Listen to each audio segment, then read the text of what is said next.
যত জোরদার ছিল সব একদম পরিষ্কার করা আপনার হয়েছে। শুধু এইসব না করলে হবে যাতে, না।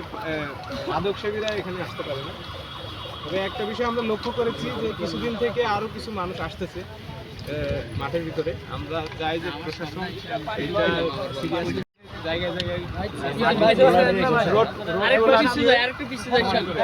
না এতক্ষণ ভাই বহুক্ষণ বলছি কেউ সরকার এখানে আমরা অলরেডি কমিটি করা হয়েছে, তো কাজ মাঠ ভরা, এরপর হচ্ছে মাঠের নিরাপত্তা নিশ্চিত করা, এরপর হচ্ছে মাঠের অবকাঠামোগত উন্নয়ন করা, একই সাথে হচ্ছে স্পোর্টের ইনস্ট্রুমেন্টগুলো নিয়ে আসা এবং সিকিউরিটির সিসিটিভি এই সকল কাজ করা হবে।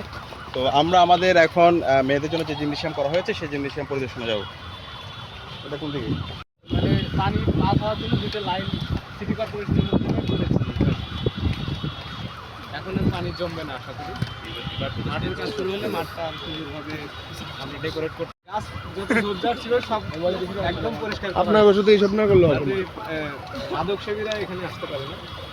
তবে একটা বিষয় আমরা লক্ষ্য করেছি যে কিছুদিন থেকে আরো কিছু মানুষ আসতেছে মাঠের ভিতরে। আমরা চাই যে প্রশাসন এটা সিরিয়াসলি